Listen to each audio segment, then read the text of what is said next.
राधे राधे जी। कैसे हैं आप सभी लोग। आप सभी लोग स्वस्थ होंगे, कुशल मंगल होंगे। आप सभी के स्वास्थ्य और कुशल मंगल की कामना मैं ईश्वर से करती हूँ कि आप सभी लोग स्वस्थ रहें और कुशल मंगल रहें। चलो आज हम आपको एक बहुत ही सुंदर किस्सा सुनाते हैं। एक ब्राह्मण होता है। वह बहुत ही बड़ी नगरी में जाता है। वह भूख से व्याकुल होता है। इतनी बड़ी नगरी में जाकर वह सोचता है कि कहीं ना कहीं इस नगरी में मुझे कुछ ना कुछ खाने के लिए एक मुट्ठी अन्न जरूर मिल जाएगा। इतना सोचता हुआ वह पूरी नगरी में घूम लेता है, लेकिन उसे कहीं भी अन्न नहीं मिलता। फिर वह अपनी किस्मत को कोसता हुआ उस नगरी से जब बाहर जाने लगता है, तब उसे एक रास्ते में महंत मिलते हैं। वह महंत बहुत ही ज्ञानी होते हैं और बहुत पहुँचे हुए होते हैं। वह उस ब्राह्मण से कहते हैं, तुम इस नगरी में कहाँ घूम रहे हो? इस नगरी में तुम्हें खाने के लिए कोई नहीं देगा, क्योंकि इस नगरी में लोग पिछले जन्म का भुगतान कर रहे हैं। कोई कुत्ते की जोनी से आया है, कोई शेर की जोनी से आया है, कोई गाय की जोनी से आया है। इस प्रकार से वह अपने पिछले जन्म का भुगतान ही नहीं कर पाए हैं, तो तुम्हें खाने के लिए क्या देंगे? वह ब्राह्मण जो होता है महंत की बातें सुनकर थोड़ा हैरान होता है, लेकिन फिर वह ब्राह्मण जो है वह महंत से कहता है, हे महंत, आपको कैसे पता कि यह पिछली जोनी का भुगतान कर रहे हैं? वह महंत कहते हैं कि लो, मैं तुम्हें यह एक चश्मा देता हूँ। यह एक जादुई चश्मा है। इसे पहनकर तुम पूरी नगरी में देख सकते हो कि कौन कौन सा व्यक्ति किस किस जोनी से आया है। और जो तुम्हें लगेगा मानवता का जो प्रतीक है, जो मानवता जिसमें भरी हुई है, उससे तुम कुछ खाने के लिए मांगना, वह तुम्हें देगा। जब वह ब्राह्मण वह चश्मा धारण करता है और देखता है वाकई ही कोई शेर के जूने से आया है, कोई कुत्ते की जूनी से आया है, वह चश्मा जो ब्राह्मण है पहनकर उस नगरी से फिर से वापस चल देता है। और वह जा रहा होता है कि उसे चौक में एक मोची मिलता है, जो कि कुछ आनों अपनी जूतियां चौक में बेचकर कुछ चिल्लर्स, कुछ आना दो आना इकट्ठे कर रहा होता है। उस ब्राह्मण को उस मोची में मानवता झलकती है, और वह ब्राह्मण जो है उस मोची से कहता है कि पेशे से तुम मोची हो और मैं ब्राह्मण हूँ। मेरा पद आपसे ऊंचा है, लेकिन मैं भूख से इतना व्यस्त हूँ कि मैं आज आपसे खाने के लिए कुछ मांग रहा हूँ, जो कि एक मर्यादा के खिलाफ है। वह मोची जो है ब्राह्मण की बातें आराम से सुन रहा होता है, और सुनने के बाद उसकी आंखों से टप टप आंसू टपकने लगते हैं। और वह कहता है, हे प्रभु, हे मेरे प्रभु, क्या आपको भूख लगी है? अब तक आप कहाँ थे? मैं आपको क्यों नहीं मिला?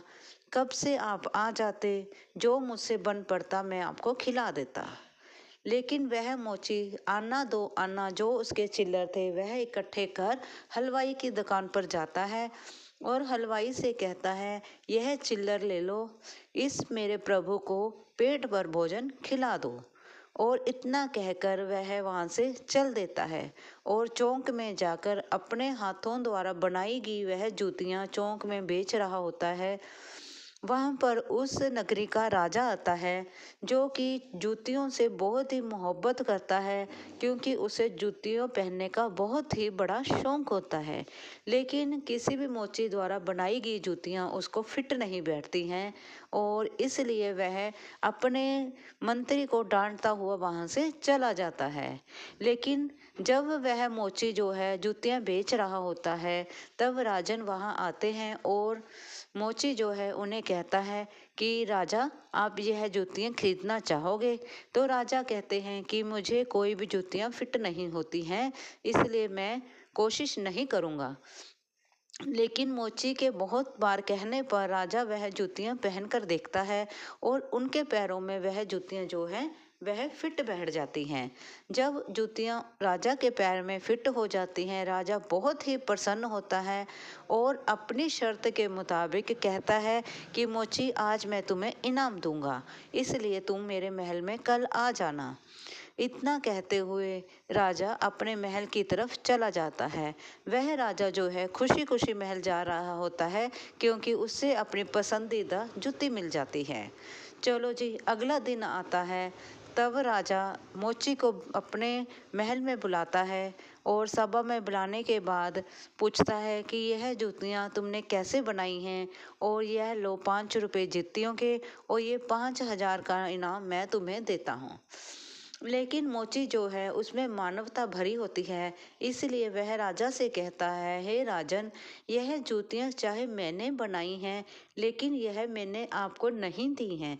यह जूतियाँ तो किसी और की हैं।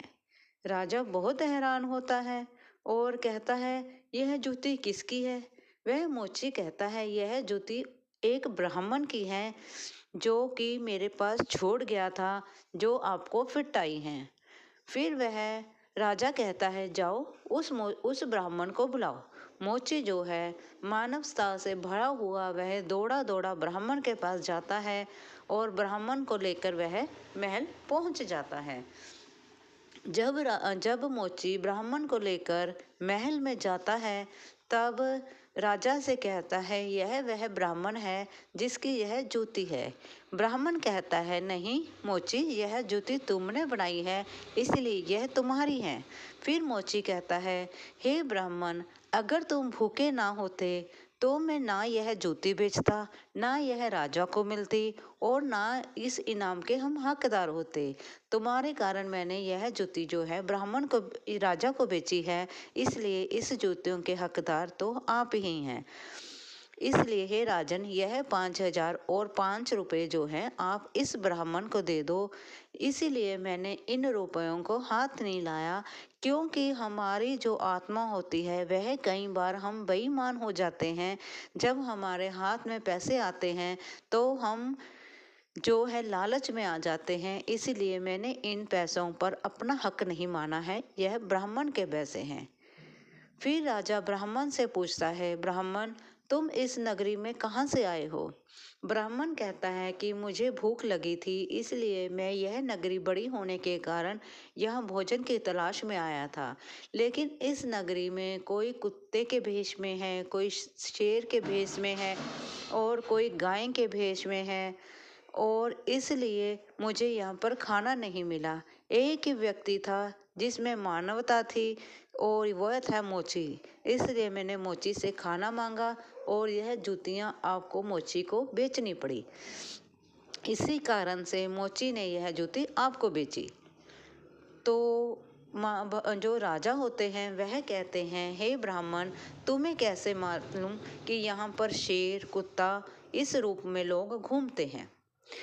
तब जो ब्राह्मण होता है वह कहता है, हे राजन, यह जो मेरा चश्मा है, जादुई चश्मा है, वह पहनकर देखो, तुम्हें दिख जाएगा कि यहाँ कौन कौन किस रूप में है।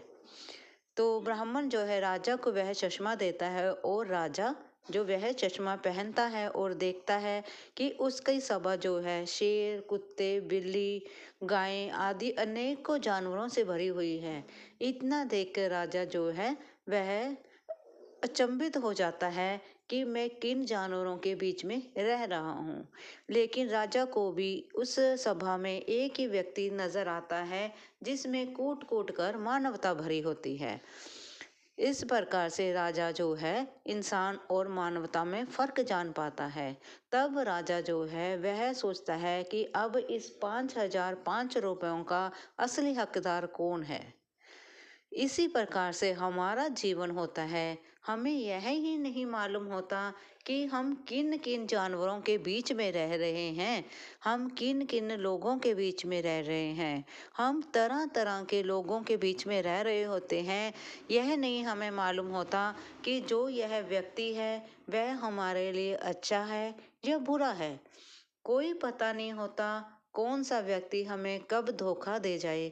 इसीलिए हमें अपनी मानवता की आंखें खोलनी होगी और देखना होगा कि हमारे साथ रहने वाले व्यक्ति किस प्रकार से हमें धोखा देते हैं। कई बार हमारे माता पिता, हमारे रिश्तेदार ही हमारे लिए शेयर का काम करते हैं, क्योंकि एक जैसे कि हम जानते हैं एक हाथ की 5 उंगल एक जैसी नहीं होती हैं, उसी प्रकार से में इस समाज में तरह तरह के ईमानदार और बेईमान लोग रहते हैं, जो कि मुंह पे कुछ होते हैं, पीठ पीछे कुछ होते हैं, जो पीठ में छुरा खोपने वाले होते हैं। हमें इन सब से अपना बचाव कर कर हमें ईश्वर में लीन होना होगा, अपनी मानवता को जगा कर रखना होगा, अपने आप को स्वच्छ रखना होगा। मंदिर में जाकर घंटी बजाने से कोई फायदा नहीं है अगर हमारे अंदर मानवता ही नहीं है। कोशिश करनी चाहिए कि हमारे दर पर आने वाला कोई साधु संत खाली ना जाए। हम जानते हैं कि आज का जो समाज है वह भ्रष्टाचार का हो गया है, क्योंकि दरवाजे पर आने वाला संत भी कई बार धोखेबाज होता है, चोरी चकारी वाला होता है, ना जाने क्या कर कर वह हमें लूट कर ले जाए। इसलिए हमें सोच समझ कर दान करना चाहिए, लेकिन दान करें तो इस प्रकार से करें कि एक हाथ से करें और दूसरे हाथ को पता ही ना चले। लेकिन हम अपनी मानवता को किस प्रकार से जगा कर रख सकते हैं, अपनी मानवता को किस प्रकार से बना कर रख सकते हैं, यह तो हमारे हाथ में है ना। इसलिए कोशिश करें कि अपना ज़मीर जगा कर रखें, और कुछ बुरा होते हुए देखते हैं अगर हम उसे रोकने की कोशिश करें। बस मेरी इतनी सी प्रार्थना है कि अपने आसपास में अगर कुछ बुरा हो रहा है उसे कुछ रोकने की कोशिश करें। अगर आपको यह मेरी वीडियो जो है अच्छी लगी हो, प्लीज़ लाइक और सब्सक्राइब भी करें। आज हम बात करते हैं उस रूहानी सफ़र के बारे में जहाँ पर एक इंसान अपनी आत्मा के ज़रिए ईश्वर से मिलने के लिए निकल पड़ता है। वह जो आप स्क्रीन पर देख रहे हैं उस सफ़र से भी ज़्यादा सुहाना होता है। ये सफ़र में तो देखो कहीं लाइटें हैं, कहीं कुछ है, आंखों में ये चुभता ही रहता है। लेकिन जो भगवान के साथ जुड़ने वाला वो रूहानी सफ़र है, उसमें हमें किसी प्रकार की अड़चनें नहीं आती हैं। माना कि कुछ परेशानियाँ आती हैं, कुछ पारिवारिक परेशानियाँ होती हैं, कुछ शारीरिक परेशानियाँ होती हैं, लेकिन उन सभी का हमें मुकाबला करते करते ईश्वर से मिलने की कोशिश करनी चाहिए।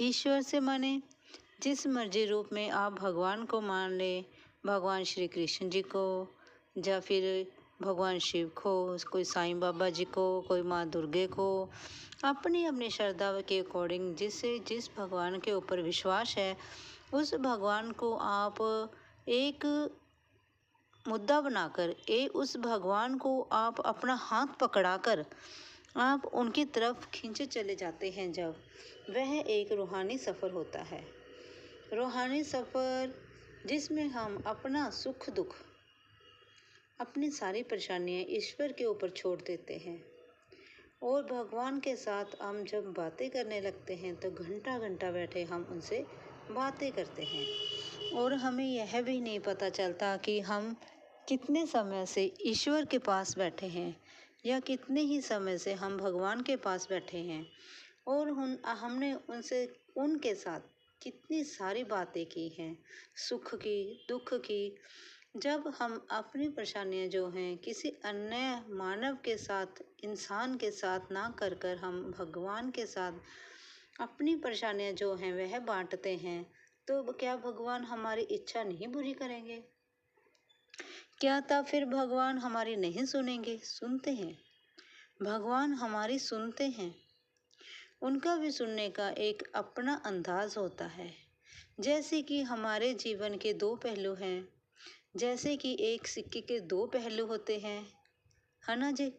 और उसी प्रकार से हमारे जीवन के, हमारी भक्ति के भी दो पहलू होते हैं। उन दो पहलुओं में से हमने कौन सा रास्ता चुनना है, कौन सी डगर पर हमने चलना है, ये हमने फाइनल करना होगा। ये हमें तय करना होगा कि हम भगवान के साथ जुड़ने के लिए किस रास्ते पे चलें।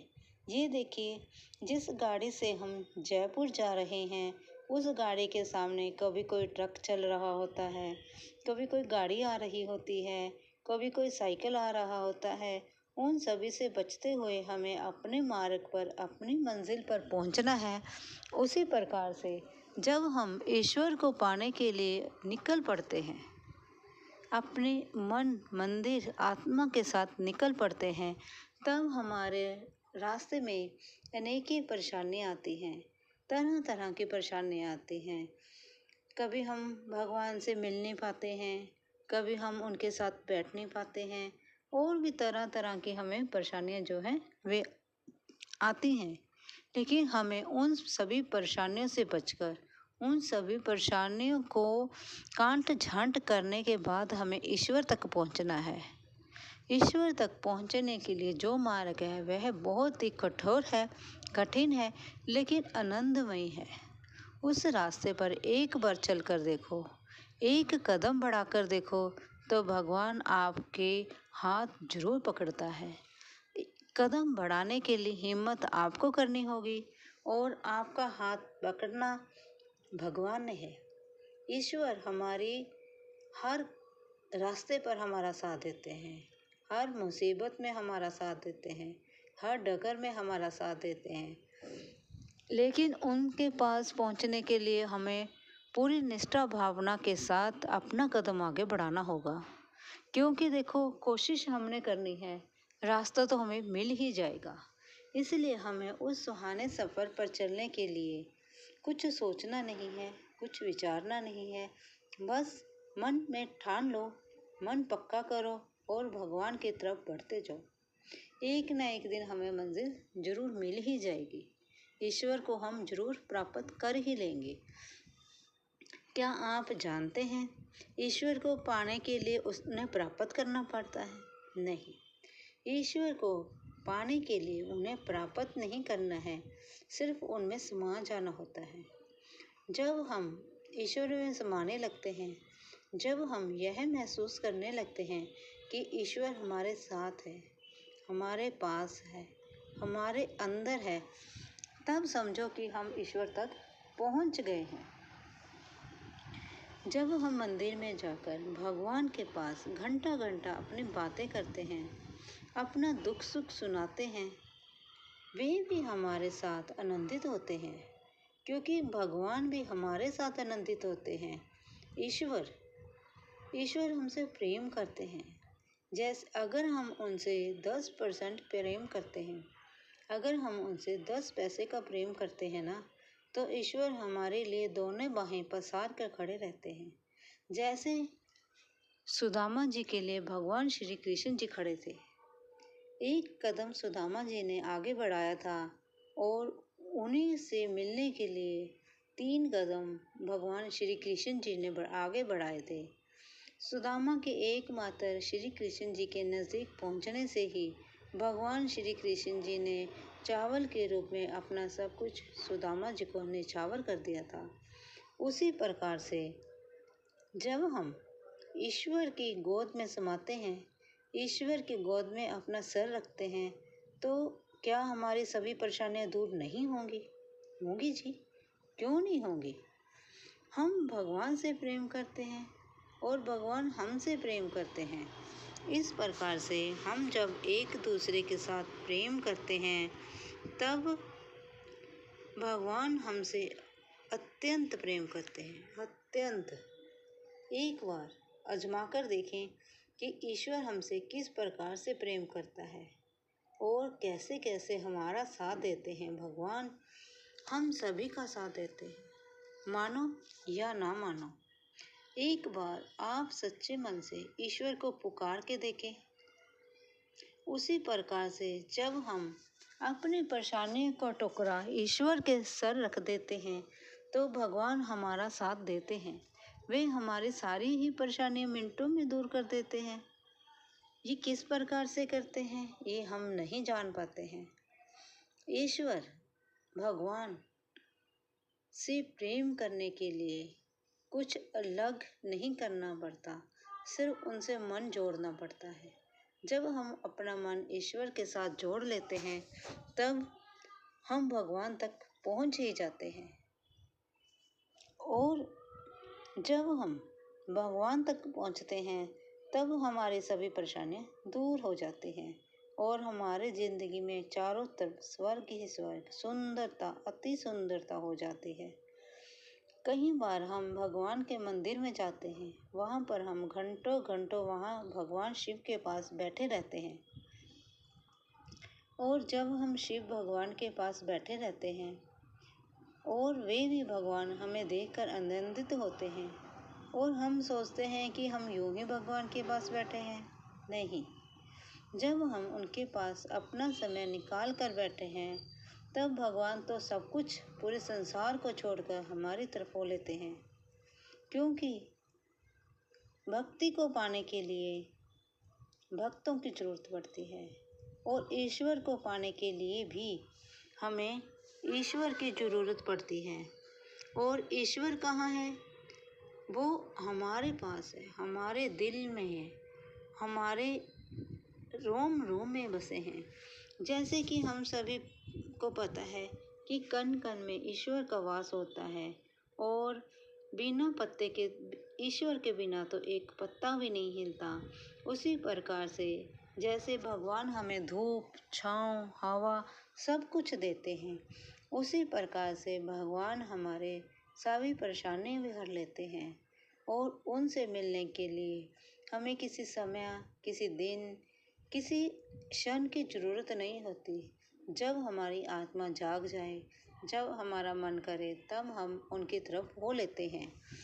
उनसे मिलने के लिए, उनसे हमें बातें करने के लिए अपने मन को कुछ करने की ज़रूरत नहीं है। साफ कपड़े हम अपने शरीर को स्वच्छ रखने के लिए पहनते हैं, ईश्वर को पाने के लिए नहीं। स्वच्छ कपड़े, स्वच्छ मन हमारी अपनी होंद है, हमारी अपनी ज़मीर है। ईश्वर को पाने के लिए तो हम हर समय, हर किसी भी क्षण हम भगवान को याद करेंगे, वह हमारे अंग संग हो लेंगे, क्योंकि ईश्वर तो हमारे मन में बसता है ना। इसीलिए ईश्वर के साथ जुड़ें, उनके साथ बैठें, उनसे अपनी परेशानियाँ शेयर करें और अपना दुख सुख उनके साथ साझा करें, वे हमारा साथ जरूर देंगे।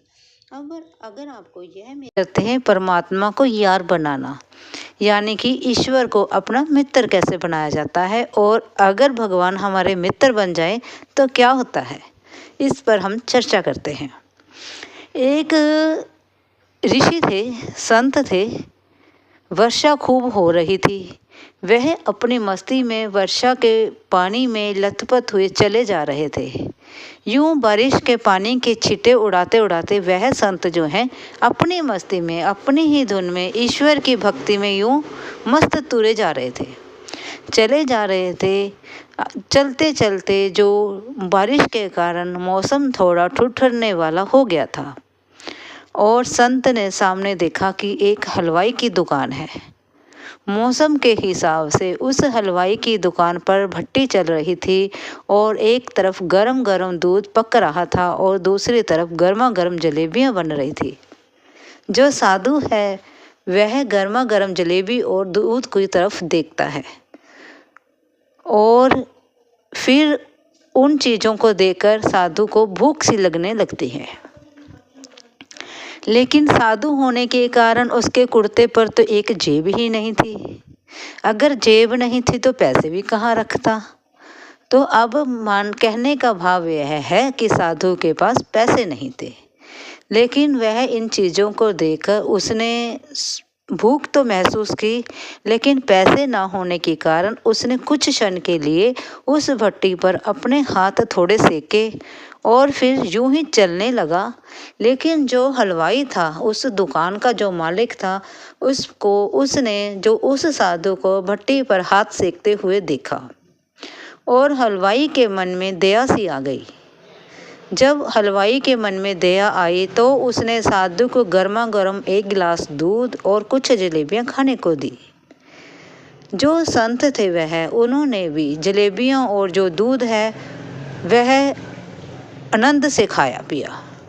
उन्हें उस चीज़ का बहुत ही आनंद महसूस किया और पेट भर दूध पिया और जलेबी खाई और फिर अपनी मस्ती में बारिश के पानी की छींटे उड़ाता हुआ चलता हुआ। संत होने के कारण वह तो भगवान की मस्ती में पानी के छींटे उड़ाता हुआ जा रहा था, लेकिन उनके पीछे पीछे एक नवविवाहित जोड़ा वह भी चल रहा था। बारिश के कारण वह अपने कपड़ों को बचाता हुआ धीरे धीरे जा रहा था, लेकिन संत को नहीं पता था कि उनके पीछे कोई आ रहा है। संत तो अपनी मस्ती में पानी उड़ाता जा रहा है। थोड़े से छींटे संत के पाँव से कीचड़ से भरे हुए उस नव जो दुल्हन थी उसके कपड़ों पर गिर जाते हैं और कपड़े जो हैं चिक्कड़ से लथपथ हो जाते हैं।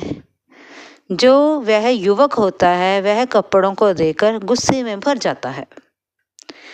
गुस्से में भरने के कारण वह जाता है और उस संत को कपड़ों से कॉलर से पकड़ लेता है और कहता है कि तुम्हें चलने की समझ नहीं है।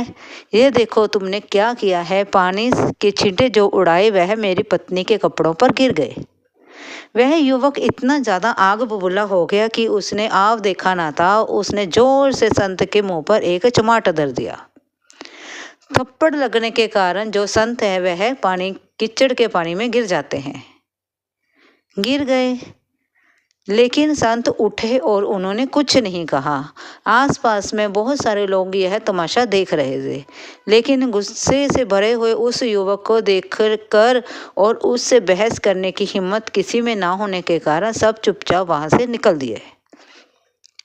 उसकी पत्नी ने भी चाहा कि मैं संत को अपने पति से छुड़ाऊं, लेकिन पति की आंखों में गुस्से को देखकर वह भी गुस्से का घूंट पीकर वहीं पर रह गई। लेकिन संत ने भी कुछ नहीं कहा। वह उठा और हे ईश्वर तुम्हारी मर्जी है कहता हुआ चल दिया। जब संत वहां से चला गया तो वह जो विवाहित जोड़ा था वह भी धीरे धीरे करता हुआ कुछ दूरी पर अपने घर के नजदीक जाकर रुक गया। घर का दरवाजा खोला और अंदर प्रवेश कर गए। यूं ही वह पौड़ियों से चढ़कर ऊपर जाने की कोशिश कर रहे थे कि बारिश के कारण चिक्कड़ हो जाने के कारण उनके पति का जो पैर है वह पौड़ियों से फिसल जाता है। जब पैर फिसल जाता है तो वह जो लड़का है वह फिसल कर गिर जाता है और उसका सिर जो है फट जाता है। उसको बहुत चोट लग जाती है। जो पत्नी है वह देखती है और वह शोर मचा देती है। सभी आसपास से इकट्ठे हो जाते हैं। सभी देखते हैं ये तो वही लड़का है जिसने संत के थप्पड़ लगाया था। तो उन्होंने सोचा कि संत का श्राप इसे लग गया है। इतने में वहां से संत भी निकलते हुए नजर आए तो उस लोगों ने उस संत को पकड़ा और कहा कि आप कैसे संत हैं, आप कैसे भगवान को याद करते हैं कि आपने इस लड़के को इस प्रकार से श्राप दिया कि ये पौड़ियों से फिसल कर गिर गया और इसका सिर ही फट गया। वे जो संत हैं वे बोले नहीं, मैंने कोई श्राप नहीं दिया है, ये आपने इसे फिसलते हुए देखा है। उनमें से एक लड़का बोला कि हाँ मैंने इसे देखा है, ये सीढ़ियां चढ़ रहा था और फिसल कर गिर गया है और इसका सिर फट गया है। फिर संत बोले लेकिन भगवान को पता है कि मैंने इसे श्राप नहीं दिया है। तब इतना कहते हुए जब संत वहां से जाने लगा, फिर उन लड़कों ने जो लड़कों ने संत को पकड़ रखा था उन्होंने संत से कहा नहीं, आपने इसे श्राप दिया है। फिर संत कहते हैं अच्छा चलो, जो घटना बाजार में हुई थी क्या आप में से कोई है जिसने वह देखी है? फिर उनमें से एक लड़का बोला हाँ मैंने देखा था कि आपके पाँव से कुछ चिक्कड़ के छींटे इसकी पत्नी के कपड़ों पर पड़ जाती है और ये उसका यार होने के कारण, उसका प्रेमी होने के कारण इसे गुस्सा आया और इसने आपको थप्पड़ मारा। फिर संत है वह इसी भाषा में उस व्यक्ति को कहता है जब इसके प्रेमी को यह अच्छा नहीं लगा कि मेरे पाँव से इसके कपड़ों पर छींटे पड़ गए हैं, कीचड़ लग गया है, तो मेरे दोस्त को, मेरे प्रेमी को, मेरे यार को कैसे पसंद आएगा कि मुझे कोई थप्पड़ मार के ऐसे कीचड़ में गिर दे। मेरे भी यार की मर्जी है कि उसने जो किया है उसकी मर्जी है, मैं उसमें कुछ नहीं कर सकता, जैसे उस समय यह औरत नहीं कर पाई थी। ये मेरे यार की मर्जी है, मैंने, लेकिन भगवान जानता है कि मैंने इसे श्राप नहीं दिया। इतना कहते हुए वह संत वहां से चल दिए। इसी प्रकार से हमारी जो दोस्ती होती है भगवान के साथ, हमारी जो मित्रता होती है ईश्वर के साथ, वह इसी प्रकार से पवित्र होती है। मानो तो भगवान को आप दोस्त मान सकते हैं, भाई मान सकते हैं, बहन मान सकते हैं, माता पिता मान सकते हैं, गुरु मान सकते हैं, कुछ भी माने, लेकिन एक रिश्ता ईश्वर के साथ जरूर जोड़े। उस रिश्ते में इतनी पवित्रता के साथ होनी चाहिए, वह रिश्ता इतनी पवित्रता के साथ जुड़ना चाहिए कि अगर आपको किसी समय उनकी ज़रूरत हो, वह निसंकोच बिना कुछ सोचे समझे सभी कुछ त्याग कर तुम्हारे पास दौड़े चले आए। इतना अपने ईश्वर से प्रेम करें, इतना उस पर विश्वास करें कि आपको सोचना ना पड़े कि आज ईश्वर आएंगे या नहीं आएंगे। उन पर इतना अटल विश्वास होना चाहिए। सभी परेशानियां उन पर छोड़ दो और निश्चय हो जाएं, क्योंकि जब कभी आप परेशानी में होंगे तो वह जरूर दौड़ा चला आएगा। लेकिन इसके लिए आपको उस पर भरोसा करना पड़ेगा। अगर आप मेरी इस वीडियो से सहमत हैं तो प्रेम से बोलें राधे राधे। हरे कृष्णा कृष्णा कृष्णा हरे हरे, हरे Rama Rama Rama Hare Hare. Hello my YouTube members, आप सभी का मेरे यूट्यूब चैनल पर आपका स्वागत है। मैंने आप सभी के लिए मेंबरशिप ऑन कर दी है। आप चाहें तो मेरी मेंबरशिप भी ले सकते हैं और मैंने अपनी वीडियो में कुछ आर्टिकल्स के लिंक डाले हैं। आप चाहें तो मेरी पसंदीदा वह आर्टिकल्स देख सकते हैं और ख़रीद भी सकते हैं। उस लिंक पर जाएं और आर्टिकल देखें, पसंद करें और ख़रीदें। आप सभी का बहुत धन्यवाद होएगा। Thank you ji.